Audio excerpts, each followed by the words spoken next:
The rain fell in heavy silver sheets as Elena stood alone by the graveside, her black umbrella trembling in the wind. The priest's words blurred beneath the storm, yet she heard every syllable of her own silence louder than thunder. Daniel, her husband, gripped her trembling hand, his face pale with grief, his eyes locked on the tiny coffin that held their son, Liam. There were no flowers from her parents, no comforting arms from family, only absence that burned sharper than the cold. Later that night, as candles flickered over the boy's framed photo, her phone rang. Her mother's voice, distant and composed, pierced through the static. "Elena, your father and I can't come. The weather's terrible, but we need to discuss Liam's trust fund. Your sister's wedding costs are mounting." The words twisted like a knife, leaving Daniel speechless beside her. Elena whispered, "You didn't come to bury your grandson, but you came to claim his future." The line went dead, and the candlelight sputtered into darkness. Morning breaks with cruel normalcy. The sun filters through gray curtains as Elena sits in silence at the kitchen table, staring at untouched coffee. Daniel scrolls through messages of condolence that mean nothing now. Her mother's voicemail replays in her head, every syllable sharpened by greed. "Your father says Liam's trust should stay in the family," the voice had said. "Your sister deserves a perfect start." Elena's jaw clenches as she whispers to Daniel, "They think love can be bought with what was meant for our son." He meets her gaze, his voice low but steady. "Then they've already sold their souls." Later that day, Elena drives to her parents' house, gravel crunching under her tires like brittle bones. The mansion looms ahead, grand, untouched by grief. Inside, her mother, Margaret, and father, Charles, wait by the piano, smiling with brittle poise. "You look exhausted, dear," Margaret says lightly, pouring tea as if funerals were errands. Elena's voice cracks. "You could have been there." Charles only shrugs. The weather was impossible. But about the trust, Lilian would want his aunt happy. The cup in Elena's hand trembles, tea spilling across her palm like blood. Night falls again, and Elena sits alone in her son's empty room. Toys are neatly arranged, untouched since the day he left. She whispers to the silence, "They stole his memory before the dirt even settled." Her fingers trace the edge of his bed, the faint scent of baby shampoo still lingering. Daniel enters quietly, kneeling beside her. "We'll fight them," he says softly. Every last cent belongs to Liam's name. The music box on the shelf begins to play faintly on its own, the lullaby echoing through the darkness like a promise. The next morning, a lawyer's envelope rests on their doorstep, unmarked, but deliberate. Inside, a legal notice, transfer of beneficiary request. Her parents had already moved to claim Liam's trust. Elena's breath catches, fury igniting through grief. "They've started the paperwork," she murmurs. Daniel's jaw tightens. "Then we start the war." Outside, the storm returns, but this time, it doesn't feel like mourning. It feels like vengeance. Elena's lawyer, Rebecca, paced the mahogany office, documents spread like a battlefield on the table. "They filed the request under family redistribution," she said, eyes sharp behind her glasses. Daniel leaned forward, voice trembling with restrained rage. "That money was for Liam's future, not a wedding." Elena's hands tightened around her son's photo she always carried, his small smile grounding her. Rebecca looked between them, calm yet fierce. "Then we'll make sure the court sees this for what it is, a theft cloaked in grief." The clock ticked loud enough to feel like judgment itself. At her parents' home that evening, the tension was so thick it felt like fog. Charles sat in his armchair with a cigar, while Margaret arranged pearls around her neck, avoiding Elena's eyes. "We raised you to value family," Charles said coolly. "Then value mine," Elena snapped. "Liam's gone, and all you see is a check." Margaret sighed, almost pitying. "You'll understand someday, dear, when grief fades and duty remains." Elena's voice broke into a bitter laugh. "Grief doesn't fade. It calcifies." Daniel stood behind her, silent but unyielding, his glare cutting through the room. The court hearing loomed.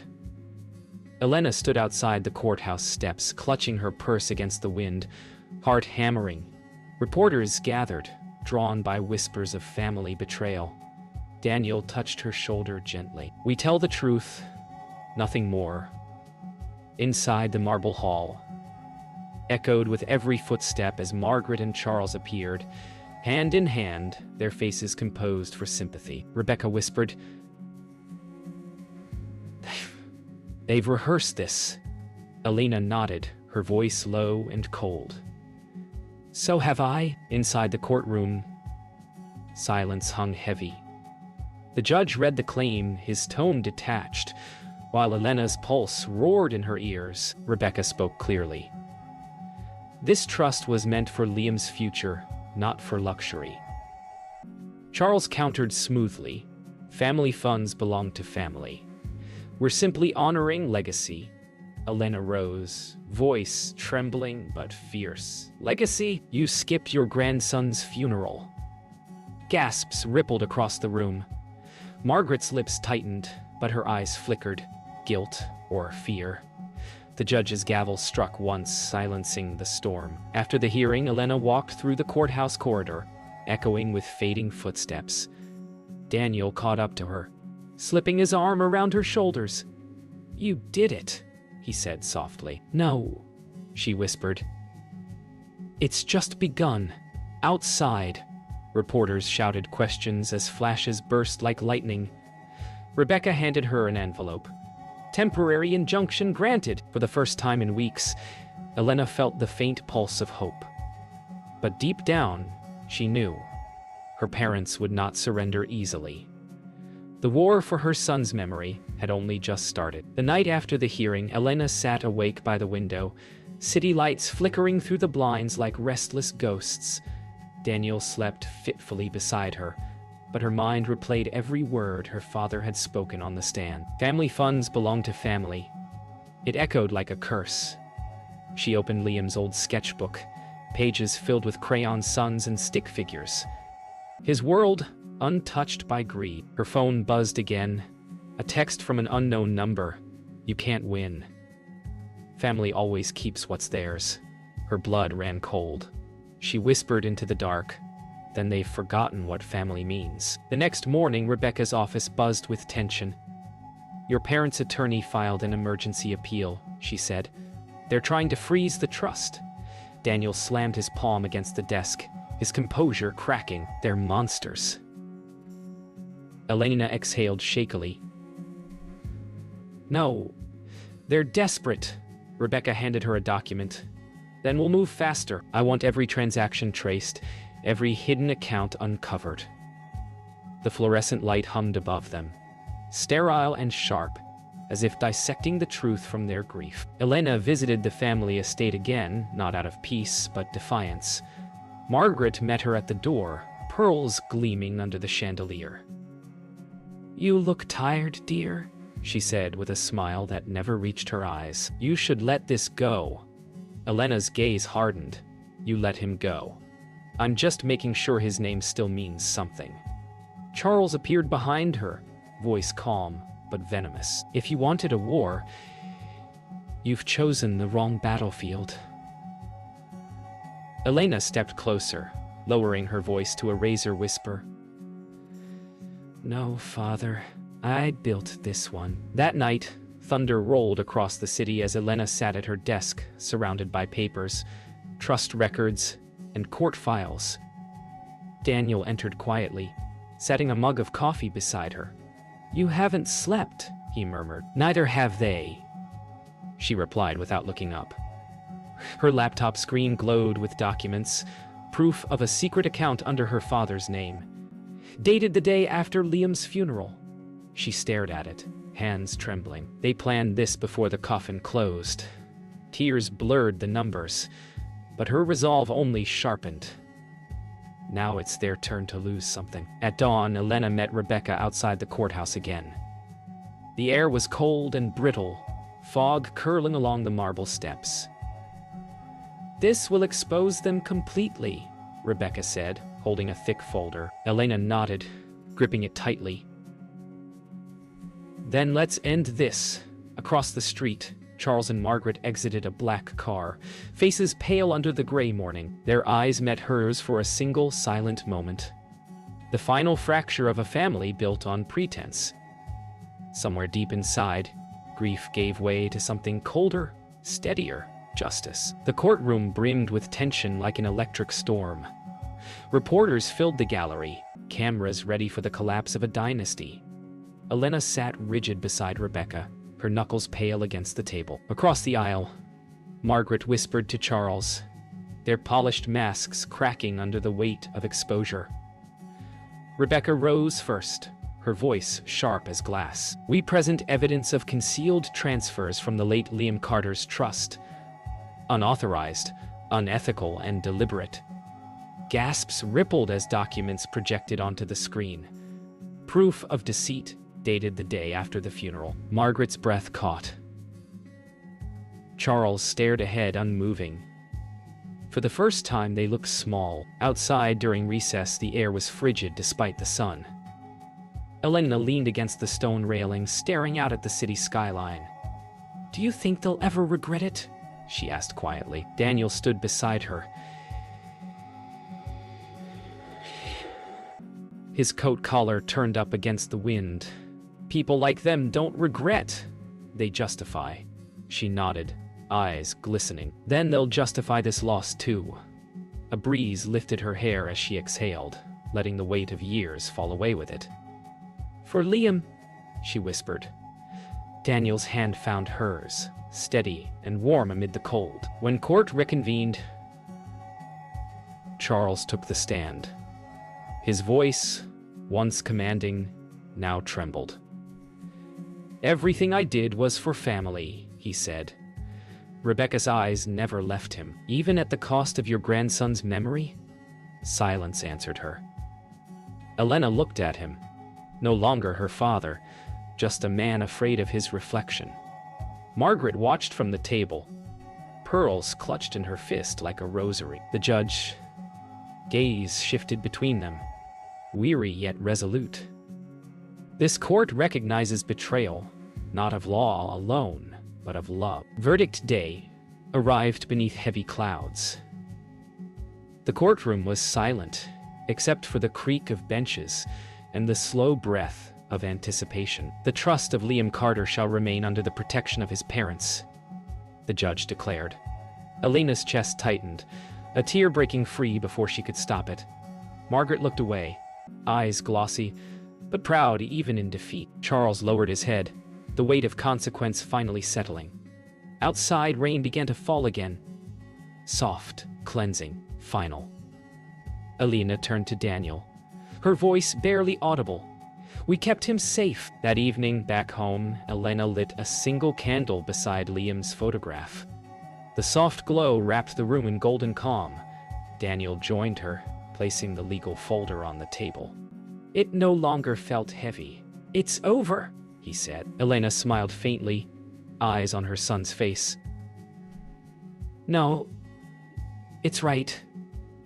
The music box began to play again, its familiar tune trembling through the quiet. She closed her eyes, whispering, "He's free now." Outside, the storm had finally cleared, leaving the night still and forgiving. A month later, the house felt different. Quieter, but alive in a gentler way. Elena stood by the window watching sunlight dance on the garden she and Daniel had planted in Liam's memory. The roses bloomed early, defying the season. Daniel came up behind her, wrapping his arms around her waist. "He'd have loved this," he said softly. She nodded. "He still does." The phone rang again. "Rebecca, the press wants a statement," she said over the line. Elena looked out at the flowers swaying in the breeze. "Tell them the truth," she answered. "Love isn't measured in inheritance." Elena met Rebecca downtown for coffee, the world now moving at its usual rhythm again. "You did more than win a case," Rebecca said, stirring her drink. "You reclaimed your voice." Elena smiled faintly, fingers tracing the mug's edge. "For a while, I thought revenge would fill the silence. But it doesn't, it just echoes." Rebecca leaned in, tone gentle. "Then what fills it?" Elena looked toward the window where children ran laughing through puddles.